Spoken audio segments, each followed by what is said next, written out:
So in designing the little boat that could and did for the 2014 boat project, we considered various physics concepts. First of all, we considered that since the force of gravity from the two rowers in the boat would be pulling directly downward on the bottom of the middle, or the middle of the bottom of the boat, and since the sides of the boat were connected to the bottom of the boat, when the bottom started to cave downward because of this force of gravity, the sides would want to cave in towards the center of the boat. And to prevent this caving in, that's why we put, part of the reason why we put in the lattice system, to impede this caving into the sides and to provide more integrity for the bottom of the boat in resisting the force of gravity.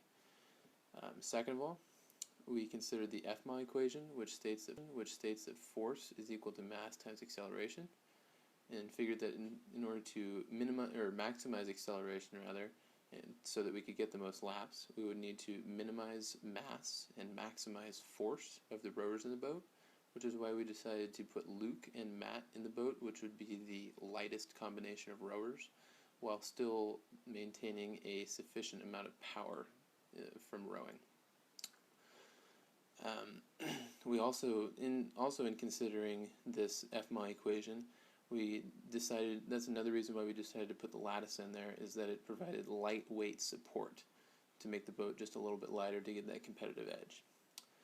So for number 2, we did build a prototype because we were not comfortable with just throwing a boat in the water on the test day that we were not completely confident with just throwing a boat in the water on the test day that we were not completely confident with that would float and win. So we did various prototypes. We actually made 2.5 prototypes. The first one was a single-walled, weak boat with a lot of seams and a poor tape job on all the seams.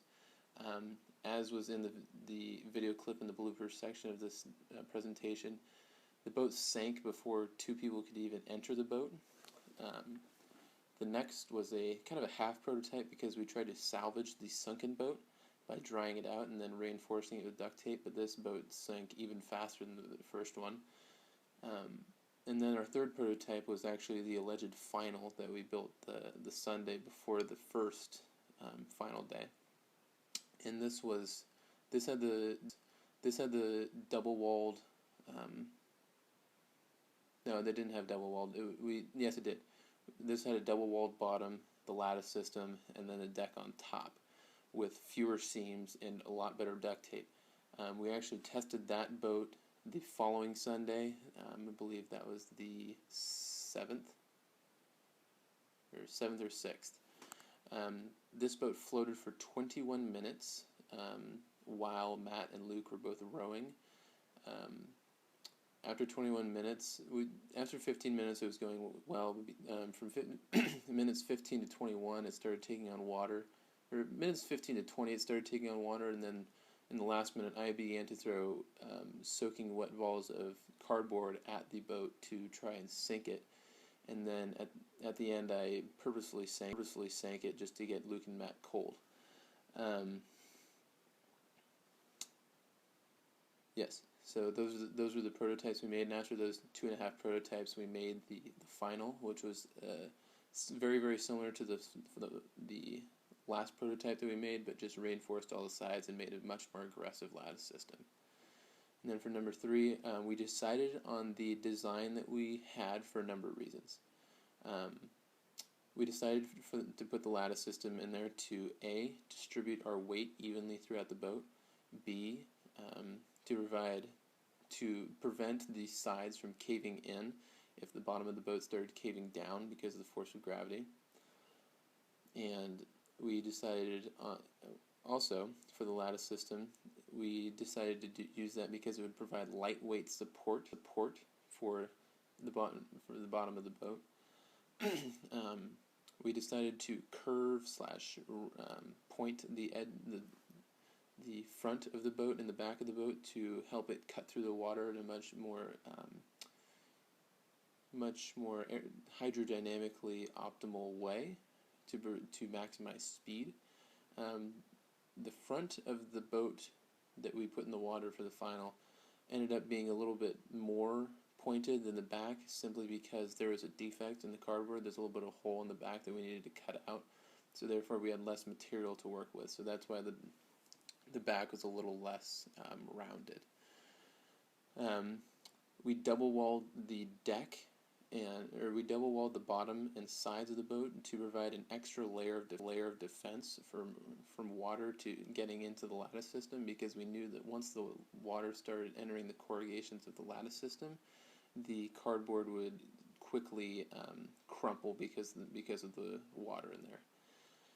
We actually sealed the second layer of bottom and side to insulate the lattice system, the lattice area, even more.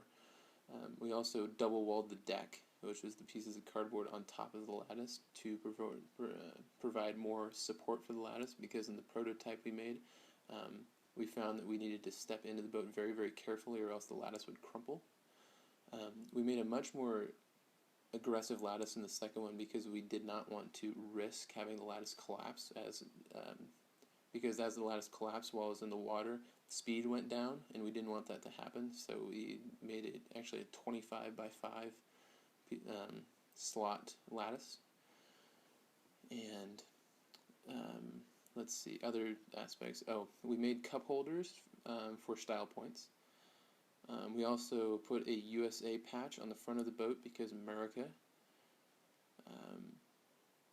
We taped a portion of our cardboard box which said 150-pound plush teddy bear, because where else would you see that? People ask me the question, you won, but what would you change? And I say yes, but there's plenty to change. Number one, I would change the front of our boat. I would put a point on it for better hydrodynamics. It would give us a bit more speed in the water. We'd be able to cut through it better, and we might have been able to set a record. Number two, I would make the boat a little less wide. Our third prototype was a little bit smaller. It allowed for easier rowing, more leverage on the paddle, and less resistance in the water. That would have also increased our speed. As far as keeping it waterproof, I felt there's nothing we needed to change. We had a lattice system that we created, and I feel that displaced the weight very well, and took a lot of stress off the seams, as well as kept the sides up, which was crucial in being successful in this project. I also feel that if I were to change one more thing, I would probably change who we had in the boat. I feel that we didn't take into account how buoyant our boat would be, and we could have afforded to have the two strongest members of the group, and that may have given us a couple more laps. But in retrospect, we got the job done as we wanted to do, and so I would say that I'm happy with our results. Something that we have learned in physics that was reinforced by this lab was that about three major things. The first one being displacement is a key concept. Displacement of weight. Us being able to displace our weight on the boat allowed us to last a lot longer, and it allowed the bottom of our boat not to rip out, and it allowed it to not crumple either, because we were able to displace our weight evenly. And being able to displace weight in a boat is crucial to being able to keep it afloat and keep the buoyant force fairly high. In addition, another thing we learned is that while taking conceptual ideas is good, we also need to make sure that we hands-on materials and hands-on approaches to trying new things, and instead of overthinking things, we need to make sure that we put a good thought process, solid thought process into what we're about to do, but then perform it and see how it turns out, analyze our results, and then make changes, make adjustments, and learn from our mistakes in order to improve ourselves in the future. And that's a big key, especially in physics, and as we go on in life in our various professions, whether it be engineering, the field of medicine, although there's a little less room for error in surgery, and any other thing, accounting, whatever we choose to pursue.